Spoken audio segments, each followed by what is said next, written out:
శ్రీ గురుభ్యో నమః. శ్రీమాత్రే నమః. మా భక్తి టీవీని ప్రోత్సహిస్తున్నటువంటి మా ప్రేక్షకులందరికీ ధన్యవాదాలు తెలియజేస్తూ, మా రావినూతన భక్తిని ఛానల్ని ప్రోత్సహించండి అని చెప్పి మరి ఒకసారి కృతజ్ఞతాపూర్వక అభినందనలు తెలియజేస్తూ వేడుకుంటున్నాము. వారఫలాలు, ఇక మిగతా గ్రహస్థితుల యొక్క మార్పులు ఉన్నప్పుడు చెప్పేటటువంటి స్పెషల్ ఎపిసోడ్స్, అలాగే ఛానల్లో డివోషనల్కి సంబంధించినవి, ఇతరత్ర వీడియోలన్నీ వేస్తూ ఉంటాం. మేము ప్రజలందరూ ఆదరిస్తున్నారు, కానీ చూసిన ప్రతి వారు సబ్స్క్రైబ్ చేసుకోవాల్సిందిగా సూచన చేస్తున్నాను. కొంతమంది మాత్రమే చూస్తూ ఉన్నారు. దయచేసి ప్రతి ఒక్కరూ మా ఛానల్ అభివృద్ధికి మాకు తోడ్పడవలసిందిగా కోరుకుంటున్నాము. ధన్యవాదాలు. 26 జనవరి 2025 నుంచి 1 ఫిబ్రవరి 2025 వరకు గల కాలానికి ఈ వారపు రాశి ఫలితాలు ఏ విధంగా ఉన్నాయి, ద్వాదశ రాశుల వారికి గ్రహస్థితులు ఏ విధంగా ఉన్నాయి, గ్రహాల యొక్క దృష్టులు ఏ విధంగా ఉన్నాయి, వాటి ఫలితాలు ఏ విధంగా ఉంటున్నాయి, మనం ఇప్పుడు తెలియచెప్పుకుందాం. వృషభంలో గురువు గారి యొక్క వక్రించిన స్థితి, అలాగే కుజుని యొక్క వక్రత మిథున రాశిలో ఉంది, కేతువు గారి సంచారము కన్య రాశిలో ఉంది, చంద్రుని యొక్క స్థితి తన యొక్క నీచ రాశి అయినటువంటి వృశ్చిక రాశిలో ఉన్నది, ఇక రవి బుధుల యొక్క స్థితి మకర రాశిలో ఉంది, శని శుక్రులు ఇద్దరు కలిసి కుంభరాశిలో సంచరిస్తూ ఉన్నారు, రాహు గారి యొక్క స్థితి మీన రాశిలో ఉంటూ ఉండగా, వారాంతానికి 1 ఫిబ్రవరి వచ్చే నాటికి చంద్రుని యొక్క స్థితి శని గారితో కలిసి కుంభరాశిలో ఉన్నారు. వారు వృశ్చిక రాశి నుంచి కుంభరాశికి వచ్చున్నారు. ఇక శుక్రాచార్యుల వారు కుంభరాశి నుంచి మీన రాశికి వచ్చున్నారు. ఇక గ్రహ సమ్మేళనాల యొక్క ఫలితాలు ఏమిటి అనేది తీసుకున్నట్టయితే, శుక్ర రాహుల యొక్క కలయిక అంత మంచిది కాదు. ఇది భార్యాభర్తల యొక్క అన్యోన్యతని దెబ్బతీస్తుంది, ప్రేమికుల యొక్క అన్యోన్యతని దెబ్బతీస్తుంది, వివాహ జీవితంలో ఆటంకాలను ఇస్తుంది. అలాగే కళాత్మకమైనటువంటి వ్యాపార వ్యవహారాలు ఉన్న వారికి కూడా కొంత ఇబ్బందికరమైన పరిస్థితి ఉంటుంది. ఇలా అన్యోన్యత ఎక్కడుందో అక్కడ దెబ్బతినే విధంగా, ఆప్యాయతలు, ఆదరణలు, ప్రేమలు, అభిమానాలు ఎక్కడున్నాయో అక్కడ అవి కొంచెం దెబ్బతినే విధంగా ఈ శుక్రాచార్యుల వారిని రాహు గారు చెడగొడతారు. కాబట్టి శుక్రగ్రహ స్తోత్రాలు చేసుకోవాల్సిందిగా సూచన చేస్తున్నాను. ఇక శని శుక్రుల కలయిక కూడా వైవాహిక జీవితంలో చిన్నపాటి ఇబ్బందుల్ని సూచిస్తూ ఉంటుంది. రవి బుధుల యొక్క కలయిక ఎక్కడైనా కూడా బాగానే ఉంటుంది. వారిద్దరూ తరచుగా కలుసుకుంటూ ఉంటారు, ఒకళ్ళు ముందు ఒకళ్ళు వెనక ఉంటారు. భూమికి దగ్గరగా ఉండేటటువంటి గ్రహాలు కాబట్టి ఈ రెండు గ్రహాలు తరచుగా ఒకే రాశిలో కలుసుకోవడం కానీ, లేదా 10 డిగ్రీల వ్యవధానంతో పక్కపక్క రాశుల్లో ఉండడం కానీ కూడా జరుగుతూ ఉంటుంది. అయితే ఇక్కడ మకర రాశిలో ఉంటూ ఉన్న కారణం చేత, వీరి పైన గురువు గారి యొక్క దృష్టి కూడా ఉంటూ ఉన్న కారణం చేత అద్భుతమైనటువంటి ఫలితాలు ఉంటాయి. ముఖ్యంగా లాంగ్వేజెస్కి సంబంధించి, అడ్మినిస్ట్రేషన్కి సంబంధించి చాలా చాలా మంచి ఫలితాలు ఉండబోతూ ఉన్నాయి. ఇక నీచ చంద్రుని యొక్క స్థితి మీద గురువు గారి యొక్క దృష్టి కూడా అనుకూలమైనటువంటి దృష్టే పడుతుంది. ఆయన నీచతో సంబంధం లేని విధంగా ఇక్కడ చంద్రుని యొక్క బలాన్ని పెంచుతున్నారు. అంటే మనస్సుకారకుడు చంద్రుడు కాబట్టి ఆ మనోబలం దెబ్బతినకుండా కాస్త శుభకరమైన పరిణామాలని ఇస్తూ ఉంటారు.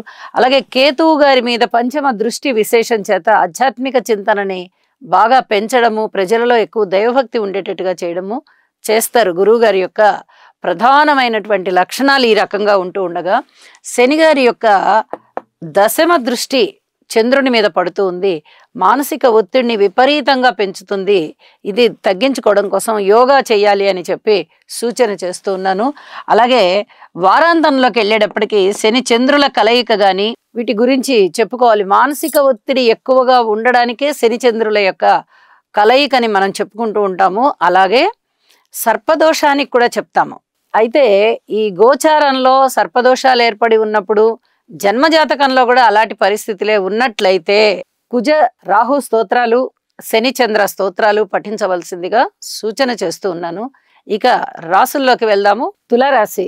తులారాశి వారికి ఈ వారం రోజుల కాలాన్ని పరిశీలన చేస్తే 3 గ్రహాల యొక్క ఉనికి చాలా బాగుంటూ గ్రహ మాలిక యోగంలో ఉంది. చతుర్థ స్థానంలో బుధుడు బాగున్నారు, పంచమ స్థానంలో శుక్రాచార్యుల వారు బాగున్నారు, షష్ఠ స్థానంలో రాహు బాగున్నారు. ఈ 3 గ్రహాల యొక్క ఉనికి కూడా చాలా అద్భుతమైనటువంటి ఫలితాలను ఇస్తూ ఉన్నది. అయితే ఇక్కడ జాగ్రత్తల అంశాన్ని తీసుకున్నట్టయితే ధనము ఖర్చు విషయంలో చాలా జాగ్రత్తగా ఉండాలి. కుటుంబం విషయంలో కూడా అధికమైన శ్రద్ధ చూపించాలి. కుటుంబ జీవితంలో ధనము ఖర్చు పెట్టవలసినటువంటి పరిస్థితి కనిపిస్తోంది. అలాగే అధికమైనటువంటి దాన ధర్మాలు చేసేటటువంటి పరిస్థితి కనిపిస్తోంది. పితృవర్గ రీత్యా కూడా మీరు అనేక రకాలుగా శ్రమకి లోనవుతారు. అంటే శారీరక కష్టం ఉంటుంది, మానసికమైన కష్టం ఉంటుంది, ధనానికి సంబంధించి కూడా ఇబ్బంది ఉంటుంది. ఇలాంటివి ఉండడానికి అవకాశాలు చాలా ఎక్కువగా ఉన్నాయి. మరి ఇంకా ఎలాగండి అంటే యోగా చెయ్యండి, మనసు ప్రశాంతంగా ఉంటుంది. ఖర్చుల్ని అదుపు చేసుకోవడానికి ఖచ్చితంగా ఈ ఆదాయం మనము ఇటువైపు ఖర్చు పెట్టాలా, లేదా ఈ ఖర్చుని ఏ రకంగా అయినా వాయిదా వేయగలమా అనే దాని గురించి ఆలోచించండి. పెద్దలతో చర్చించండి, మీకు చక్కని పరిష్కారం వస్తుంది, ఖర్చు తగ్గుతుంది. ఇది చాలా చెప్పదగినటువంటి సూచన. అలాగే షేర్స్లో కానీ, ఏదైనా ట్రేడింగ్లో కానీ, లాటరీ టికెట్స్ కానీ ధనము కొనుగోలు చేయాలి, వీటి మీద ధనాన్ని పెట్టాలి, వీటి కొనుగోలు చేయాలి అనుకునే పక్షంలో వాటన్నిటినీ వాయిదా వేసేయండి, ఎట్టి పరిస్థితుల్లో చేయవద్దు అని చెప్పి సూచన చేస్తూ ఉన్నాను.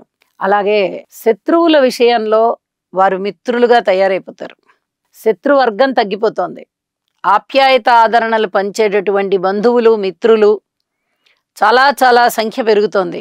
ఇంత ఆత్మీయత అనురాగాలు నాకున్నాయి వీళ్ళందరి దగ్గర నుంచి అనేటటువంటి భావనకి లోనవుతారు. సంతానం పట్ల ఇన్నాళ్ళు ఓర్పు కలిగి ఉండండి అని చెప్తూ వచ్చాను.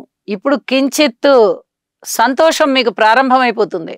ఇన్నాళ్ళు ఓర్పు కలిగి ఉన్నాము, ఇప్పుడు మంచి రోజులు వచ్చాయి, ఏం పర్వాలేదు, మన సంతానం మనకి అండదండగా ఉంటారు అనేటటువంటి ధైర్యం వచ్చేసింది. ఇది చాలా చెప్పదగినటువంటి మనోబలం. అలాగే మాతృవర్గ రీత్యా బాగుంది. స్థిర చరాస్తుల కొనుగోలుకు మీరు చేసేటటువంటి కృషి ఇంకా చేయవలసిందిగా సూచన. అన్నదమ్ముల సహాయ సహకారాలు ఇప్పుడు తగ్గినా అతి తొందరలోనే పెరుగుతుపోతున్నాయి, ఇది చెప్పదగ్గ సూచన. కుటుంబంలో చిన్నపాటి ఇబ్బందులు ఉంటాయి. ఖచ్చితంగా మీరు కొంత సమయాన్ని వెచ్చించి కుటుంబ సభ్యుల యొక్క పొరపచ్చాలని తీసివేసి మళ్ళీ చక్కటి అభిప్రాయాలు వాళ్ళలో నింపుతారు. మళ్ళీ కుటుంబం అరమరికలు లేకుండా ఉంటుంది, ఇది కూడా చెప్పదగినటువంటి సూచన. ఇక వారాంతంలోకి వెళ్ళేటప్పటికీ ఇంకా ఏమైనా మంచి మార్పులు జరుగుతున్నాయా అని ఆలోచిస్తే 6వ స్థానంలోకి శుక్రాచార్యుల వారు వచ్చినప్పటికీ అంత అనుకూలమైన మార్పులు అయితే ఉండబోవడం లేదు. పంచమ స్థానంలోకి చంద్రుడు వచ్చి కూడా అంత మంచి మార్పులైతే చేయబోవడం లేదు అని చెప్పి సూచన చేస్తూ ఉన్నాను. ఇక మీరు చేసే ప్రతి పనిలోనూ కృషిని పెంచవలసిందే. ఇక్కడ చాలా స్పష్టంగా తెలియజెప్పచ్చు. ఇంకా అనుకూలమైన పరిస్థితులు పూర్తిగా రాలేదు, ఇప్పుడు వచ్చినవన్నీ కూడా బీజాలు అన్నమాట. అవబోయే మంచికి బీజాలు పడ్డాయి. కాబట్టి మీ కృషిని మీరు చెయ్యండి, చక్కటి యోగా చెయ్యండి, నవగ్రహ స్తోత్ర పారాయణాలు చేయండి, అనుకూలవంతమైనటువంటి ప్రశాంతతని పొందండి. శుభం.